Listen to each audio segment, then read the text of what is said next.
கிறிஸ்தவரின் தொடக்கநிலை. ஆசிரியர் கருண்குமார். தமிழாக்கம் ஜோசப் கோவிந்த்.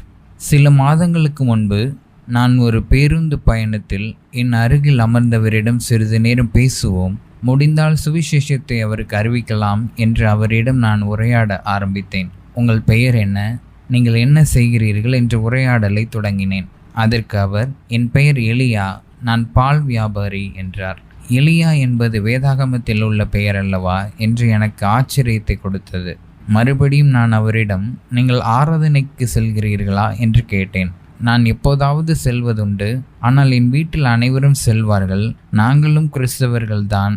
எங்கள் தாத்தா காலத்திலிருந்தே எங்கள் குடும்பத்தார்கள் அனைவரும் கிறிஸ்தவர்கள்தான் என்றார். அந்த வார்த்தை என்னை மிகவும் பாதித்தது. கிறிஸ்தவம் என்றால் என்ன, கிறிஸ்தவர்கள் என்றால் யார் என்பதை அவருக்கு மெதுவாகவும் தெளிவாகவும் சொல்ல முயற்சித்தேன். அப்போது அவர் என்னை பார்த்து, நீங்கள் சொல்பவர்கள் மட்டும்தான் உண்மையான கிறிஸ்தவர்கள் என்றால் எனக்கு தெரிந்தவரை பூமியில் யாருமே கிறிஸ்தவர்களாக இருக்க மாட்டார்கள் என்றார். அதற்கு நான் இவ்விதமாக சொன்னேன், அப்படியெல்லாம் ஒன்றுமில்லை சகோதரரே, பலர் இருக்கிறார்கள், நீங்களும் கூட கிறிஸ்தவனாக இருக்க முடியும் என்று சொன்னேன். இன்று பலர் கிறிஸ்தவர்கள் என்று அழைக்கப்படுகிறார்கள். திருச்சபைக்கு ஞாயிற்றுக்கிழமைகளிலும் பண்டிகைகளிலும் சிறப்பான கூட்டத்திற்கு செல்லும் அனைவரையும் கிறிஸ்தவர்கள் என்று அழைப்பது சரியா?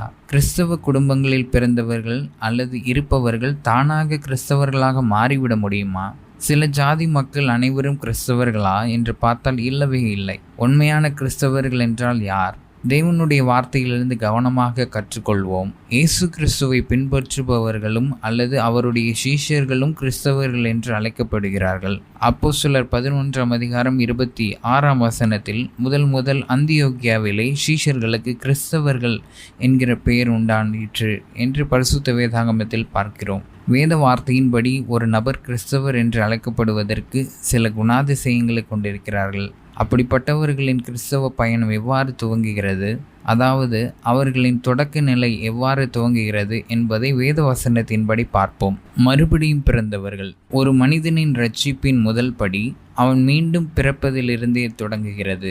இயேசு அவனுக்கு பிரதியுத்தரமாக, ஒருவன் மறுபடியும் பிறவாவிட்டால் தேவனுடைய ராஜ்யத்தை காண மாட்டான் என்று மெய்யாகவே உனக்கு சொல்லுகிறேன் என்றார். யோவான் 3:3. இது தேவனின் செயல். பரிசுத்த ஆவியானவர் கல்லான இருதயத்தை அகற்றி மாம்சமான இதயத்தை உங்களுக்கு தருவார் என்று எசேக்கியேல் 36:26 பார்க்கிறோம்.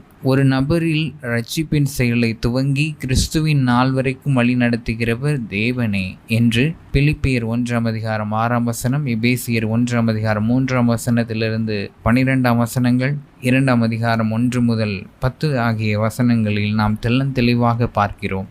ஒரு மனிதரும் அவர்களுடைய பாவத்தின் விளைவாக தன்னுடைய முயற்சியால் தேவனிடம் கிட்டிச் சேர முடியாது. ஏனெனில் அவர்கள் ஆவிக்குரிய ரீதியில் மரித்த நிலையில் இருக்கிறார்கள் என்றும் தேவனே கிருபையினால் அவர்களை பாவத்திலிருந்து பிழைக்கச் செய்கிறார் என்றும் எபேசியர் 2:4 முதல் 5 பார்க்கிறோம்.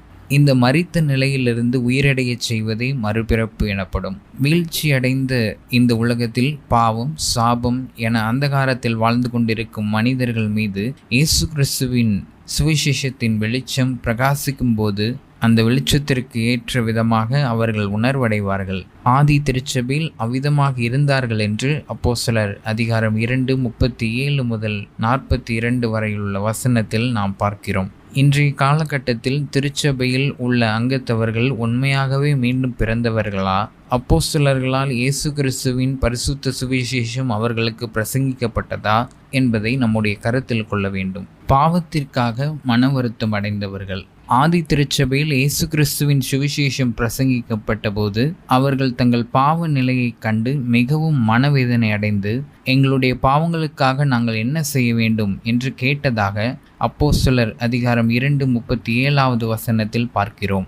மறுபிறப்படைந்த யாராக இருந்தாலும் முதலில் சுவிசேஷத்தை கேட்கும்போது அதன் அவசியத்தை உணர்ந்து தங்கள் பாவங்களின் தீவிரத்தன்மையை உணர்கிறார்கள். அந்த பாவத்திற்காக அவர்கள் வெட்கப்பட்டு தேவனுக்கு முன்பாக மனம் திரும்புகிறார்கள். சுவிசேஷத்தின் வெளிச்சத்தை பார்க்கிறவர்கள் தேவனின் மகா பரிசுத்தத்தையும் மனிதனின் கொடிய பாவத்தையும் உணர்ந்தவர்களாக கண்ணீருடன் தங்களின் பாவங்களை தேவனிடம் ஒப்புக்கொள்ளாமல் இருக்க முடியாது. பரிசுத்தமான தேவனே, என்னுடைய மோசமான பாவங்களை மன்னியும் என்று மன வருத்தத்தோடும் குத்தப்பட்ட இருதயத்துடனும் வேதனையுடனும் தேவனிடம் இரக்கத்திற்காகவும் பாவ மன்னிப்பிற்காகவும் மன்றாடுவார்கள். அத்தகைய உண்மையான தெய்வீக மனம் திரும்புதல் இரட்சிப்புக்கு வழிநடத்துகிறது.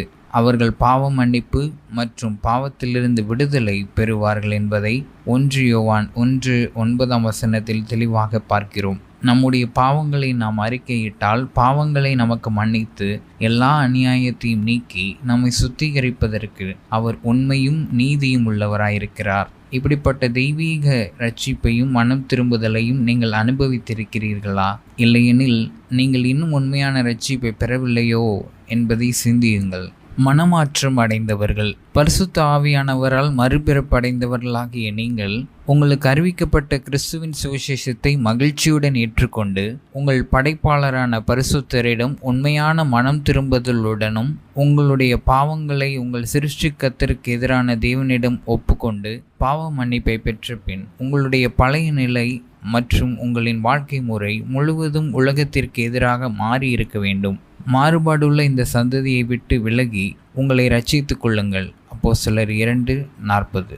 இதற்கு முன்பு பாவம் செய்வதற்கு ஓடியவர்கள் மனமாற்றம் அடைந்த பின் அந்த பாவத்தை வெறுத்து தள்ளிவிட்டு ஓடுவார்கள். இதற்கு முன்பு பேசிய தகாத வார்த்தைகளை பேச மாட்டார்கள். இதற்கு முன்பிருந்த தீய எண்ணங்கள் இனி அவர்களுக்கு இருக்காது. இதற்கு முன்பு செய்து வந்த தங்கள் மாம்ச விருப்பத்தின்படியான காரியங்களை இனி செய்ய மாட்டார்கள். அவர்கள் தேவனுடைய சித்தத்தின்படியான ஒரு புதிய வாழ்க்கையை வாழத் தொடங்குகிறார்கள். பரிசுத்தத்தை நேசிப்பவர்களாகவும் தேவனுடைய வசனத்தின்படியான ஒரு புதிய மனதை கொண்டவர்களாகவும் இருப்பார்கள். இதுவே உண்மையான மனமாற்றம் என்பதை நாம் வேத வசனத்திலிருந்து அறியலாம். நெகேமியா 9:35. இந்த மனமாற்றம் ஒவ்வொரு கிறிஸ்தவனுக்கும் உறுதியான அடையாளம் என்று நாம் மத்தேயு 3:2, 4:17, 11:20, மார்க்கு 1:4, 15, 6:12, லூக்கா 3:8, 5:32, 13:3-5, 15:10, அப்போஸ்தலர் 2:38, 3:20, 17:30, 20:21 ஆகிய வசன பகுதிகளில் தெளிவாக புரிந்து கொள்ள முடியும். இதுபோன்ற உண்மையான மனமாற்றத்தின் அனுபவம் உங்களுக்கு இருக்கிறதா என்பதை சோதித்து அறியுங்கள். இயேசு கிறிஸ்துவில் விசுவாசம் வைத்தவர்கள். சுவிசேஷம் என்ற வார்த்தையை ஒரே வார்த்தையில் சொல்லப்போனால் இயேசு கிறிஸ்து என்று வரையறுக்கலாம். நான் அடைந்ததும் உங்களுக்கு பிரதானமாக ஒப்புவித்ததும் என்னவென்றால், கிறிஸ்துவானவர் வேத வாக்கியங்களின்படி நமது பாவங்களுக்காக மரித்து அடக்கம் பண்ணப்பட்டு வேத வாக்கியங்களின்படி 3ஆம் நாளில் உயிர்த்தெழுந்து இதுவே சுவிசேஷம் என்று அப்போஸ்தலனாகிய பவுல் 1 கொரிந்தியர் 15:1 1-5 சொல்லுகிறார். பரிசுத்தரும் நியாயாதிபதியும் சிருஷ்டிகர்த்தருமான தேவன் மனிதர்களை அவருடைய சாயலில் படைத்திருந்தாலும் அவர்கள் தேவனுக்கு எதிராக கலகம் செய்து பாவம் செய்ததினால் சாபத்திற்கு உள்ளாயினர் என்று ஆதியாகமம் முதல் 3 அதிகாரங்களில் பார்க்கிறோம்.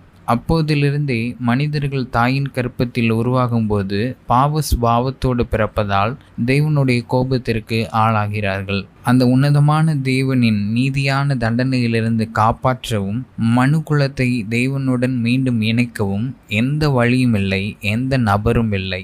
இத்தகைய நம்பிக்கையற்ற சூழ்நிலைகளில் தேவனே தன்னுடைய நேசகுமாரரான இயேசு கிறிஸ்துவை நமக்காக அனுப்பினார். இயேசு கிறிஸ்து நம்முடைய எல்லா பாவங்களையும் தானே ஏற்றுக்கொண்டு சிலுவை மரணத்தின் மூலம் தேவனின் கோபத்தை தீர்த்து தம்முடைய நீதியை நமக்கு கொடுத்து அவருடைய உயிர்த்தெழுதலினால் பாவத்தின் மூலமாக வந்த மரணத்தை தோற்கடித்து மேலும் தன்னை விசுவாசிக்கும் அனைவரையும் மீண்டும் தனது பரிசுத்த குடும்பத்தில் சேர்த்து கொள்ளும் திட்டத்தை ஏற்பாடு செய்தார். அவர் தனது பரிபூரண ஞானத்தின்படி தக்க சமயத்தில் அதை நிறைவேற்றினார். தேவனுக்கே மகிமை உண்டாகட்டும்.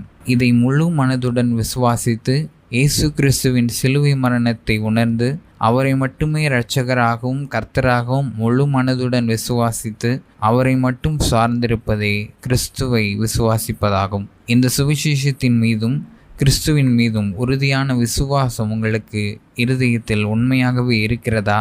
சிந்தித்து பாருங்கள். வசனத்திற்கு கீழ்ப்படிந்து ஞானஸ்நானம் பெற்றவர்கள்.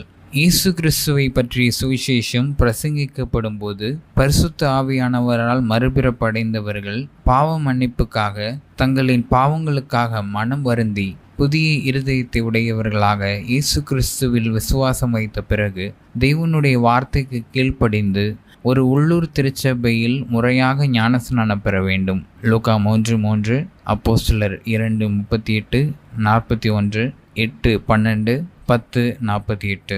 நான் இனிமேல் கிறிஸ்துவுக்கு சொந்தமானவன் என்று பகிரங்கமாக திருச்சபைக்கும் சமூகத்திற்கு முன்பாக சாட்சி கொடுப்பதே ஞானஸ்நானம். மனதளவில் நடந்த மாற்றத்திற்கு வெளிப்படையான அடையாளம்தான் ஞானஸ்நானம். முழுக்கு ஞானஸ்நானம் என்பது தான் பாவத்திற்காக கிறிஸ்துவுடனே கூட மரித்து அவருடைய உயிர்த்தெழுதல் மூலமாக நித்திய ஜீவனை பெறுகிறேன் என்பதற்கான அடையாள பிரகடனம். கிறிஸ்துவின் சீஷனாயிருக்கும் ஒவ்வொரு நபரும் முழுக்கு ஞானஸ்நானம் பெற வேண்டும் என்று இயேசு கிறிஸ்துவும் அவருடைய அப்போஸ்தலர்களும் தெளிவாக போதித்தனர். மார்க்கு 16:16, லூக்கா 3:3, அப்போஸ்தலர் 2:38, 8:12, 10:48, 22:16. ஒவ்வொரு கிறிஸ்தவனும் ஞானஸ்நானம் பெற வேண்டும் என்று சொல்வது தேவனுடைய வார்த்தையின் கட்டளை என்பதை நாம் மறக்கக்கூடாது. மேலும் மனம் திரும்புதல், மனமாற்றம் மற்றும் விசுவாசம் இல்லாமல் தண்ணீரில் மூழ்குவது ஞானஸ்நானம் அல்ல. அப்படிப்பட்ட ஞானஸ்நானம் நம்மை ரட்சிக்காது. உண்மையாகவே மறுபிறப்பு அடைந்த ஒருவன் தன் பாவங்களுக்காக மனம் திரும்புகிறான், இயேசு கிறிஸ்துவை விசுவாசிக்கிறான், ஞானஸ்நானம் பெறுகிறான். முடிவுரை திருச்சபையின் மூலமாக இயேசு கிறிஸ்துவின் சுவிசேஷம் பிரசங்கிக்கப்படும் போது ரட்சிப்புக்கென்று நியமிக்கப்பட்டவர்கள் கண்டிப்பாக அந்த சுவிசேஷத்தினால் உணர்த்தப்பட்டு கிறிஸ்துவத்திற்குள், அதாவது கிறிஸ்துவின் சீஷராக வழிநடத்தப்படுவார்கள். இவ்வாறு தொடங்கப்பட்ட கிறிஸ்தவ பயணம் சரியாகவும் ஒழுங்காகவும் உறுதியாகவும் திறம்படவும் மற்றும் தேவனுடைய சித்தத்தின்படியும் தேவனுடைய மகிமைக்காகவும் நித்தியத்தை நோக்கியே திருச்சபையால் வழிநடத்தப்படுவார்கள். அத்தகைய கிறிஸ்தவர்களின் ஐக்கியமே திருச்சபையாகும். நாளுக்கு நாள் கிறிஸ்துவின் சாயலாகவும் அவருடைய சீஷர்களாகவும் அவர்களை மாற்றுவதே திருச்சபையின் குறிக்கோளாக இருக்க வேண்டும் என்பதே தேவனின் பிரதான கட்டளை. மத்தேயு 28:18-20. இப்படிப்பட்ட குணாதிசயங்களை கொண்டவர்களை மட்டுமே கிறிஸ்தவர்கள் என்றும் சபை என்றும் அழைக்க வேண்டும். இந்த குணாதிசயங்கள் இல்லாமல் பெயரை மட்டும் வைத்துக் கொள்வதனால் மட்டுமே அவர்கள் கிறிஸ்தவர்கள் என்று சொல்ல முடியாது. அது தேவனின் திருச்சபை அல்ல. தேவன் நம்மை உண்மையான கிறிஸ்தவர்களாகவும் உண்மையான திருச்சபையாகவும் ஆக்குவாராக.